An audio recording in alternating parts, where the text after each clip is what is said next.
Okay, so this is one that's going to be filmed on the camera, but it's similar to the ones that I film on my phone.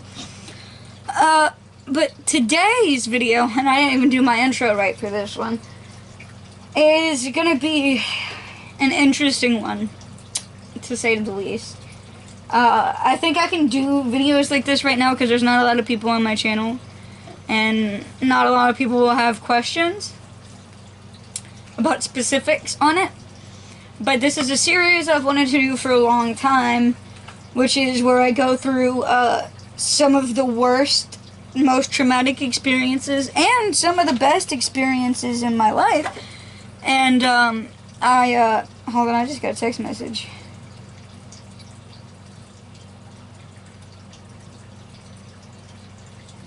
I'll text him back in a minute, I don't even care. Where I go through some of the best and worst moments in my life, and I sort of, like, you know, get them out there. It's like a therapy thing, you know. I've always wanted to do this so that maybe people feel like a little less alone in the struggles that they have in life.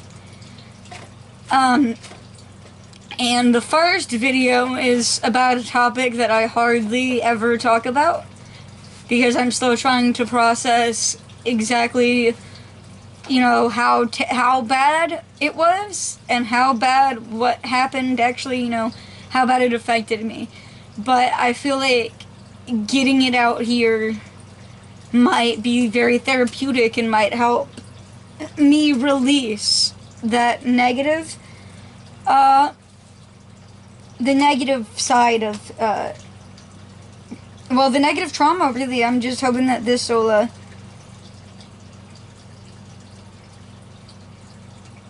sorry. But, yeah.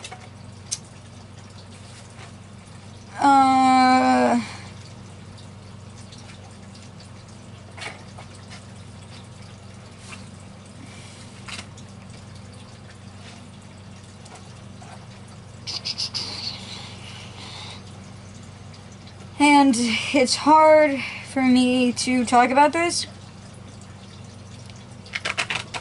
But, yeah. Sorry, I'm trying to find something for my uncle.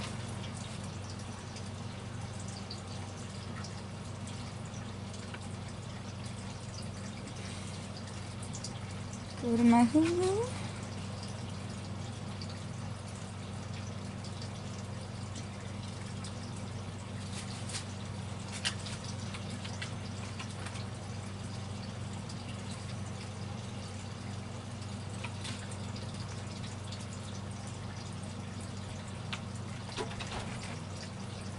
Three 302-19.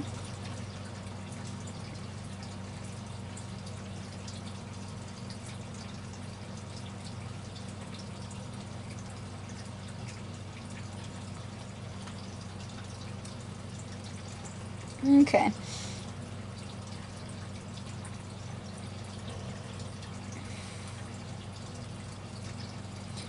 Okay. So now we can get into this, now that hopefully nobody's gonna text me for a minute. I'm gonna go get my drink. Y'all enjoy the background for a second. Sorry about that.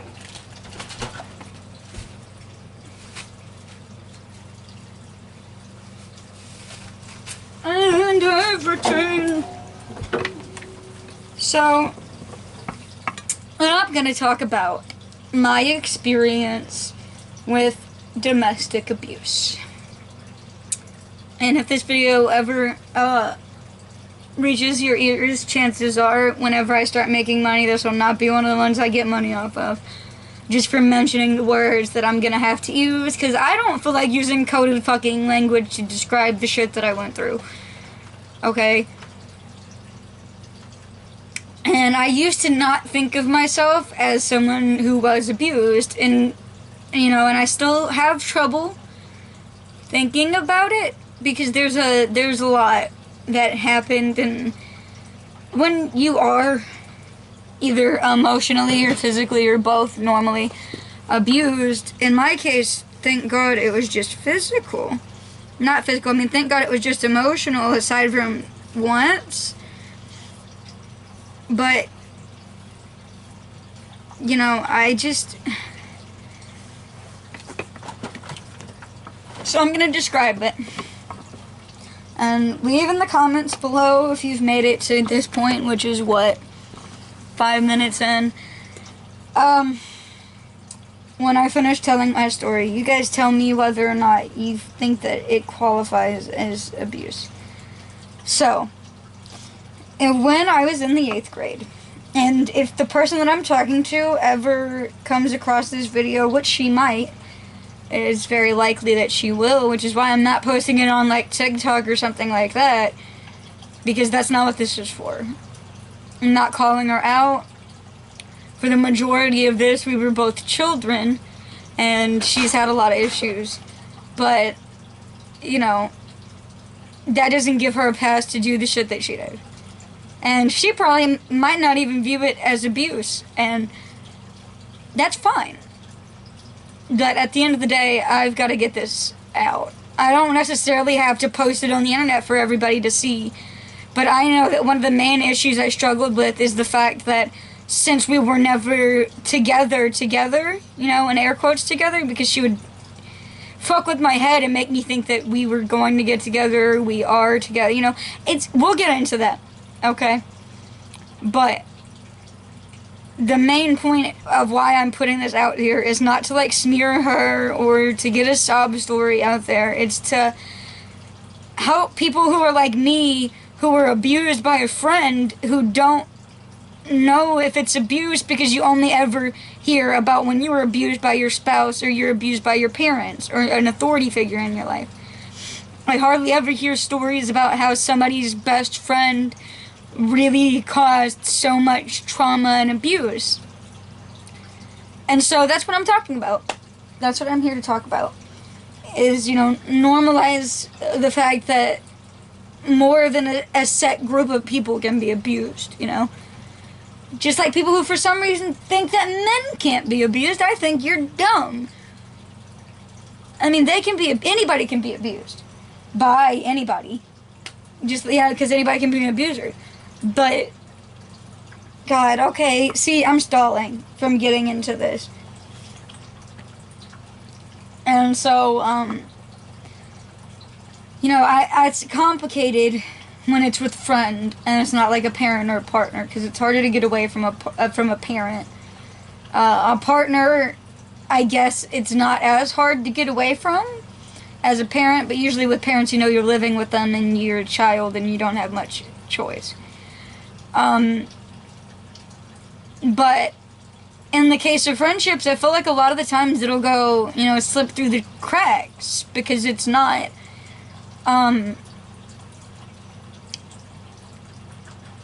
it's not talked about. You know, it probably might not even happen as often, but I have experienced it, and I know that it does happen. You know, so, like I was saying, we met in the 8th grade. That's when we met. I was a TA in a class. I'm not going to get specific with it more than that, but I was a TA, and she was an office assistant. And so she came into that classroom because her and the girl that was the other office assistant were really good friends with the teacher, because this is a really fucking dope-ass teacher. You know, she's one of those teachers that, you know, everybody just loved in school. Because she was really nice, and, you know, she would let you come chill in her class and shit, all that. Well, that's how we met. Is she came in that one day, and we started talking about, I think it was, fucking Hollywood Undead and shit like that. It was music is what we started talking about. And, you know, we were acquaintances and started to get more closer to friends in 8th grade. But then freshman year, she invited me to go to a concert with her and her then best friend, who was an older friend of mine from literally elementary school. And she used to bully me, but she's the only one of the bullies that ever actually came up to me and genuinely apologized for it. Which is why, to this day, I have a level of respect for her that I don't for anybody else who's ever hurt me. Because she admitted that she was wrong and that she was hurting and she was just doing what other people were doing to her, to me. And I understood that, and we became relatively good friends after that. I mean, I don't talk to her anymore, but I also moved states since then, and I didn't really talk to her that much before. But, we went to a concert, and, I spent the night at her house, me and this other friend of hers.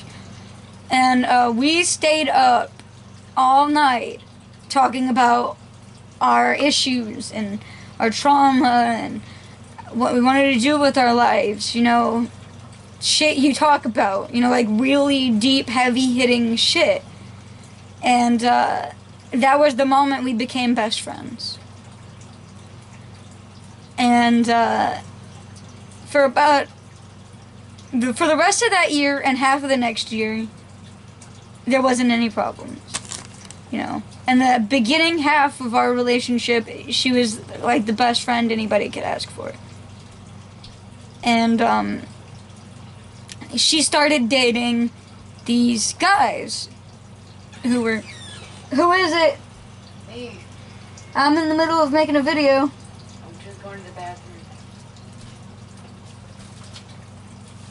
What's the video? Well, I was talking about the situation with somebody that I can't name because it's on a video and I can't outright name her. Okay.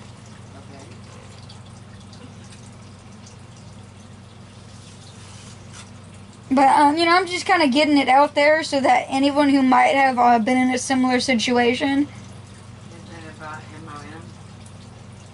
And it's about somebody whose name starts with one of the beginning letters of the alphabet. Oh, okay. And it's not C.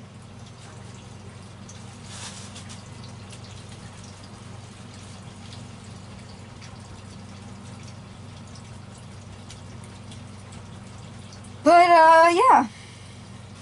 Now I lost where I was. And my story. So now we've got to think about that.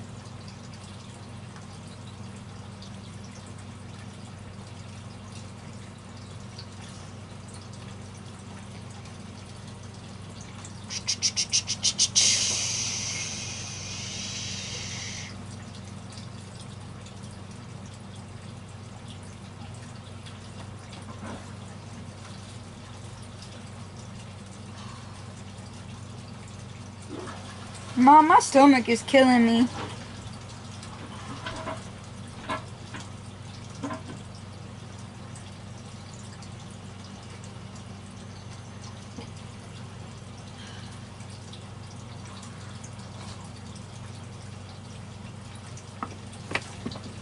Are you still? Oh, you're still in the bathroom. Okay.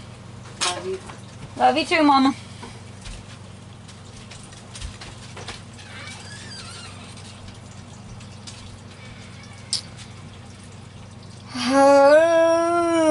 But, anyway.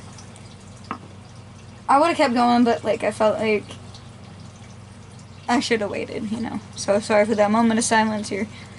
Now, where was I? Right. So, we were really good friends, and, she, started dating these guys who were pretty abusive. And she would ask me for my opinion on them, and I would continually say, you're just gonna get yourself hurt. And she'd be like, still go with the guys. And I'm like, you are an idiot. But, you know, whatever. And clearly I stayed, so obviously I can't really say that. But anyway, and so, backtrack a little bit, I'm sorry. In the 9th grade, after we'd been hanging out for about 6 months, and this is when shit started to change, okay? This is when shit really changed. I told her that I was developing feelings for her. And she said she did too. So we were together for like 3 months, and then I had to move. And then we broke it off because obviously long distance hardly ever works. And we stayed friends after that. And from that point forward, anytime that she was with a guy, first off, she continued the cycle of showing me them and asking how I felt about them and what I thought about them. And obviously my answer, for the most part, because she ended up with a bunch of abusive guys, was, they're abusive, you probably shouldn't do this, you're gonna get yourself hurt. Aside from with her first boyfriend, who I didn't have a problem with, and she honestly should have stayed with. But that's besides the point. Yeah, she fucked his brother too, which is a whole other can of worms. But, anyway, so every time she would break up with these guys, she would, you know, talk about switching to girls and, you know, hinting at us being in a relationship. And she even tried to, like, convince me I was a trans man, which is really weird. But, she was talking about these guys, and then how she wants to get with girls, and then she's like, but there's nobody that I'm interested in, and I'm like, wow, you're really fucking nice. And then she would cuddle with me, and she would be all touchy-feely, and do relationship stuff that you do with, like, a romantic partner in our friendship. And, you know, I was not necessarily okay with that, but I didn't say anything, because I felt like that was how friendships were supposed to operate. You know, I thought that was just how it worked, and it was me making it a problem because I was overthinking what she was doing. And that I was, just because I was in love with her, that I was, like, had some sort of, like, tinted glasses on that, you know, made her seem like she was doing terrible things. And who knows, maybe I still am. Maybe that is what's happening here, but, you know, who knows. She would treat me, you know, like we were in a relationship even though we weren't, and, you know, we would do all this stuff. She'd give me her old clothes and, you know, all that, and the stuff with the partners. She said I punched her in the throat. There was not a mark on her throat. I do not remember doing it, but she swears up and down that I did it. She tried to convince me I had multiple personalities, which I might actually have multiple personalities. That might actually be the truth.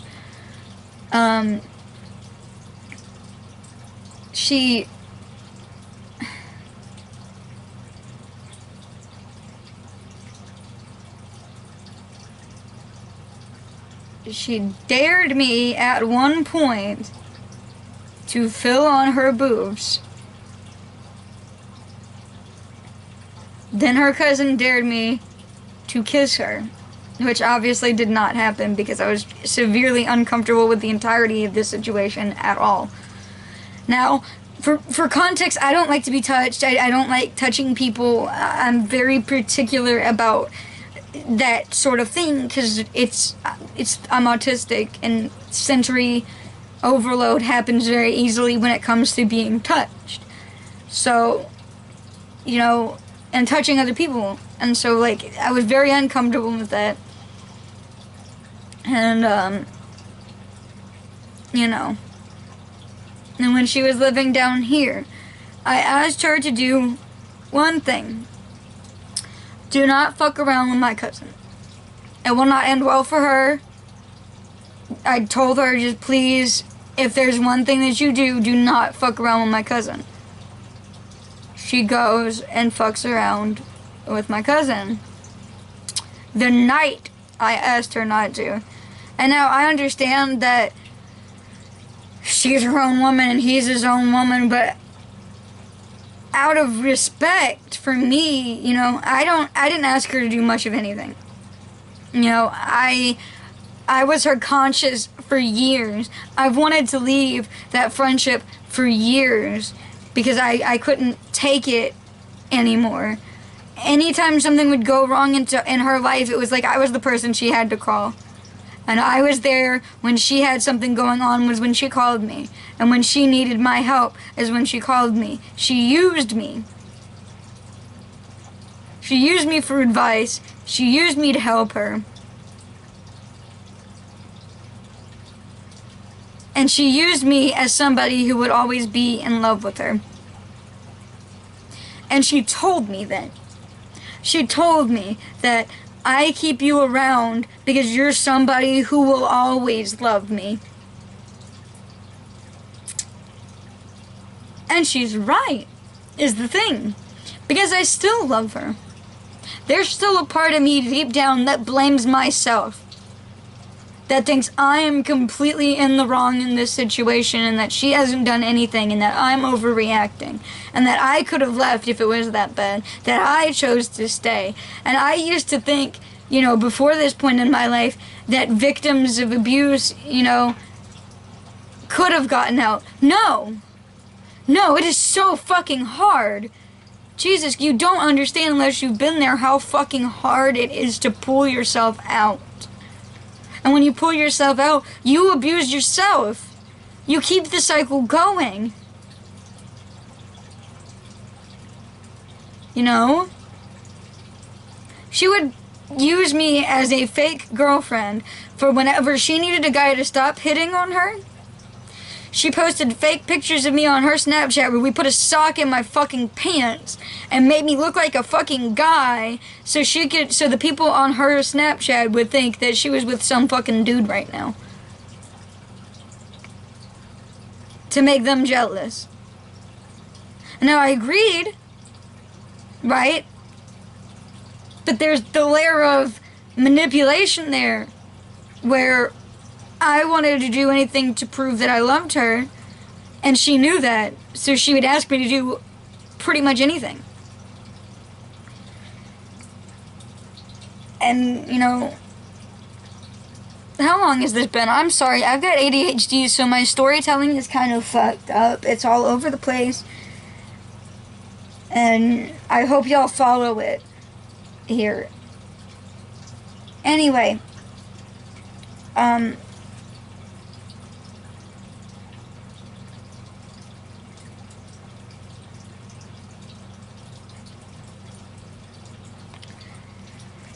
she would really kind of like fuck with my head, quite frankly.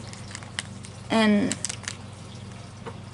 really anytime that I would try to make an effort to leave, which I had tried, she might not have known that because I didn't ever say it. But I was trying so fucking desperately to leave. You know, I wanted to go. I knew that this was not right. I knew this wasn't healthy. And, you know, I stayed because anytime that I would try to leave, suddenly here she is going to the mental hospital. Or here she is calling me while she's crying, walking down the street because the person who's abusing her is staying in her house. You know, and I was there. I was always there. I was her conscience. That's what she told me. I was the part of her brain that worked. She made me keep a catalog of her fucking kinks. I still know all of her kinks to this fucking day. I know her better than she knows her goddamn self. Because I was in love with her. And she played off of that. She would manipulate me with the whole, you're my conscience. You're the one that keeps me sane. You keep me from doing all these stupid things, you know. And I believed her. In my mind, somehow I thought that that was logical and that made sense, and that if I wasn't there in her life when she had these big moments, that there would be nothing.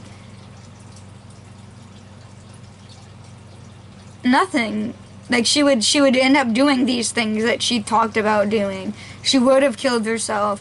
She would have done all these things, and she's still alive right now, and we haven't talked in at least a year and a half.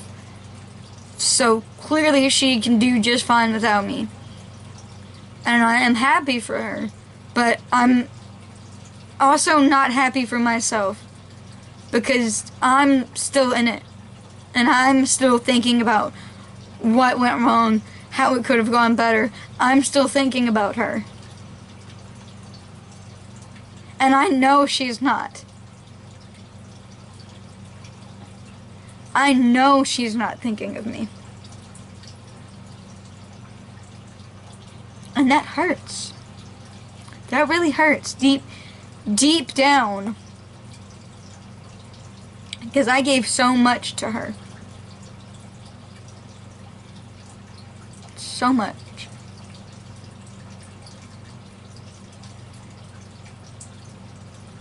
I didn't even go into any relationships in high school except for like 2.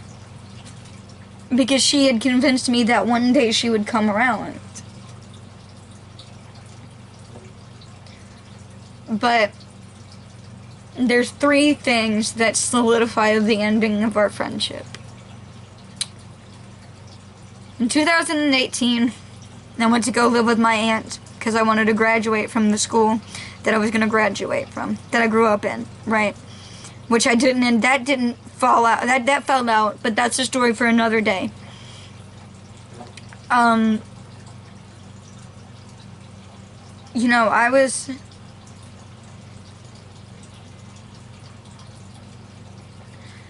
2018, I had a mental breakdown and I had to move back here. Well, in August of 2018, me, her, my cousin, and my cousin's boyfriend at the time camped out on the beach. Me and her almost had sex. I mean, we got really fucking close.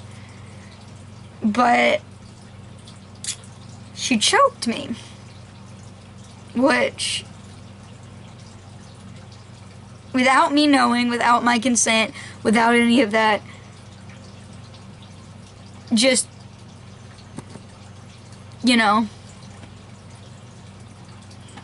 And, I didn't think much of it at the time because, you know, we had talked about our kinks and I made it clear that I had a little bit of a thing for that. So I figured maybe that's why she did it. But then I realized that without asking, that's definitely assault. And I also made it very clear that I didn't want to do any of that on my first time because it's your first time.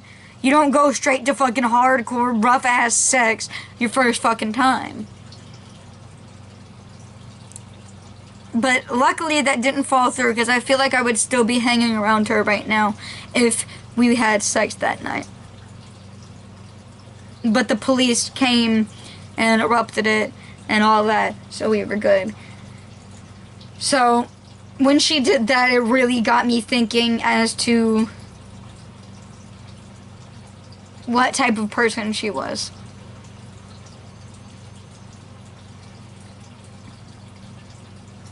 And, you know, obviously choking is serious. And that leads me on to why this video is even being made. Which is because I was at work the other day. And we were talking about this lady's sister who was in an abusive relationship at that point. She had just, like, had to call the cops on and everything. And I said, yeah, I was in an abusive relationship, but it wasn't that bad. She only choked me once. And I realized how bad that actually sounds. Like, out loud. And it really, really got me thinking. And I talked to Michaela Steve about it last night. Or the night before, I mean. And I was saying a lot of things similar to how a victim sounds. Like, I could have left, you know, I did stay as long as I did, even though I knew what she was doing to me. I could have left. And, you know, Michaela pointed out, obviously, that's what every victim says. And that at the end of the day, it wasn't my fault that I stayed. And that it is abuse.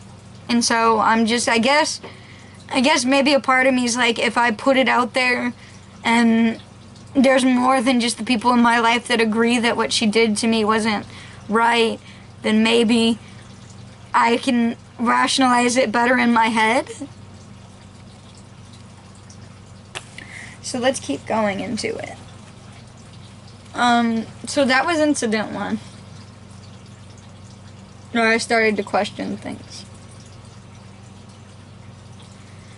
Incident 2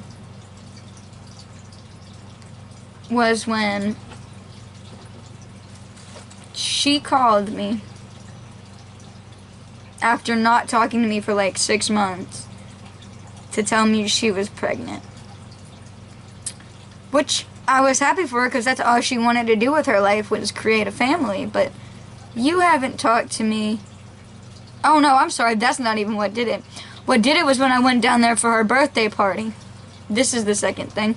That third thing was why we stopped talking. This thing that I'm about to tell you is why we stopped talking for 6 months. So, her boyfriend at the time, also an abusive prick, go fucking figure, right? I went 6 hours out of my way from Louisiana to Texas, specifically for her birthday party. Went down there for her birthday party. I stayed up all day one day after driving 6 hours to hang out with her that day and her boyfriend and that shit. And then we went to Whataburger, did all that shit. And at the party that night after they had gotten some sleep, and I had not, because I had family I had to visit too since I was down there. It'd be rude not to visit my grandpa and my aunt and my uncle and all of them and my grandma and shit. Naturally, it's rude to go down there and not see them. So, and my other best friend. Well, said boyfriend gets really upset that I brought a blunt for me and her to smoke. Because that was the one thing she asked for. That's what she wanted for her birthday, was a blunt. So we smoked. He got super drunk. So drunk, in fact, that he had to go to bed at 9 o'clock at night. And so, alll was babysitting him the whole time. Oh no. Oh shit.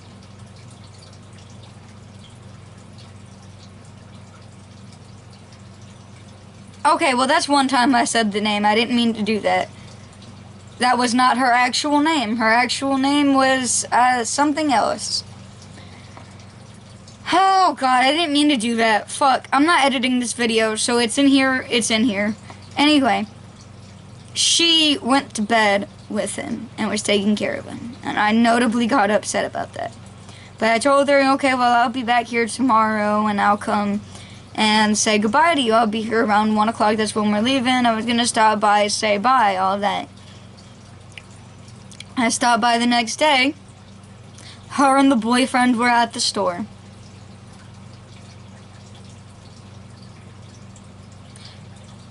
So, I get in the car, I start driving off, and, you know, I tell her, you know, I think that's fucked up. You know, like, I came all this way to see you, and you didn't even really do anything but worry about your fucking boyfriend. And so, we stopped talking, because I had traveled all that way for you, and you didn't even spend time with me, like, at all. Like, yes, that day, sure. With your boyfriend there. And my other friend there. And all sorts of other... Like, I understand, you know. But you did not have to go babysit him. You could have stayed at the party. You literally you partied at your own party for an hour. Anyway, she did that, and I stopped talking to her for 6 months, and then she called about the baby. It said, you're going to be an aunt. And this leads us to point 3. The last straw.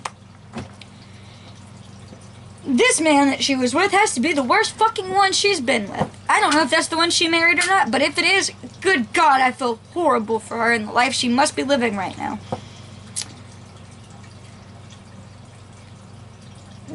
Anyway, and she tried to insinuate me entering their relationship as a third.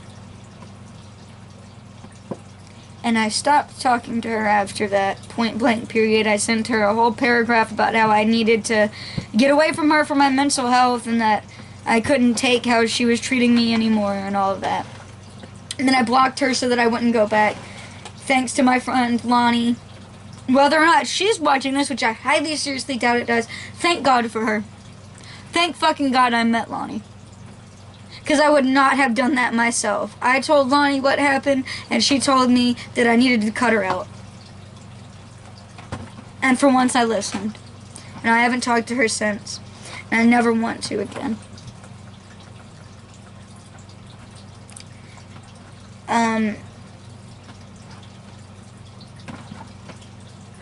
So, I guess that's all I have to say about it. A lot of gaslighting and manipulation went involved. She would always convince me that problems that were caused by her were caused by me. She would convince me that I was in the wrong for her bad behavior. And she put a lot of responsibility on me and our friendship to be the strong one. So I'll end this video saying that if you have a strong friend, check on them. Ask them how they're doing. Take a second to listen to their problems. Maybe you'll save somebody's life.